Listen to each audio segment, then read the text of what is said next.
और बड़ी खबर खातून रेसलर्स के हवाले से आपको बता दें कि खातून रेसलर्स की तरफ से रेसलिंग फेडरेशन पर लगाए गए हैं जिनसी इस्तेहसाल के इल्जाम। रेसलिंग फेडरेशन ऑफ इंडिया के सदर और कोच पर लगे हैं संगीन इल्जाम। ओलंपिक मेडलिस्ट रेसलर्स ने ये संगीन इल्जाम लगाए हैं। WFI से वजारत खेल ने फेडरेशन से अब जवाब मांग लिया है। 72 घंटों के अंदर फेडरेशन को अब जवाब देना होगा।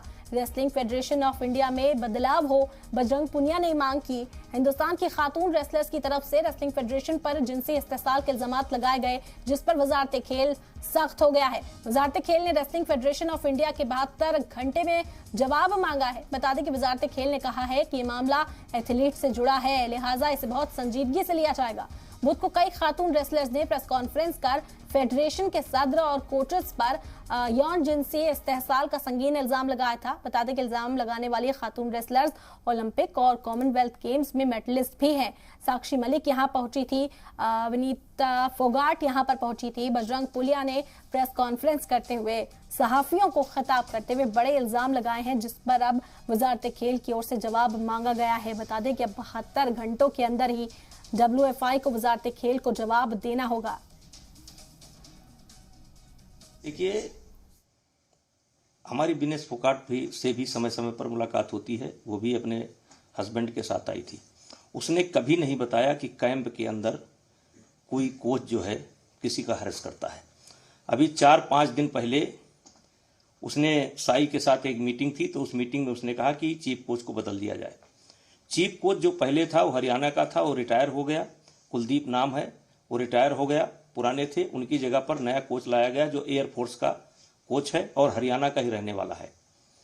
तो अगर कोच एक खिलाड़ी के कहने पर कोच लगाएगी कि इस कोच को, और जिस कोच का शायद इसने रिकमेंड किया था कि उसको चीफ कोच बना दिया जाए, उस कोच को फेडरेशन ने वहां पर लगा रखा है। लेकिन चीफ कोच ये बदलने की जिद कर रही थी। तो हम लोगों ने ये कहा, भाई जिस कोच की आप सिफारिश कर रही हो कि इसको लगा दिया जाए, तो वो तो ऑलरेडी कैंप में है, आप उससे ट्रेनिंग करो, आपको क्या परेशानी है। हमें केवल विनेश को थोड़े देखना है, हमें आसाम की खिलाड़ी है उसको भी देखना है, हमें बंगाल की खिलाड़ी है उसको भी देखना है, हमें महाराष्ट्र वाली को भी देखना है, मध्य प्रदेश वाली को देखना है। और आज मैं आपके चैनल के माध्यम से बताना चाहता हूं कि जो भी आरोप लगाए गए हैं बिल्कुल निराधार है। अगर इस प्रकार से शिकायत मेरे खिलाफ थी या इस प्रकार से शिकायत हमारे किसी कोच के थी, तो इनको पहले आना चाहिए था। और अच्छा होता कि ये नाम लेकर के भी आते कि किस खिलाड़ी के साथ चीफ कोच ने बदसलूकी की है, या किस कोच के साथ ब्रिजभूषण सिंह ने बदसलूकी की है, या किस कोच के साथ फेडरेशन बदसलूकी की है। ये नाम लेकर के आना चाहिए।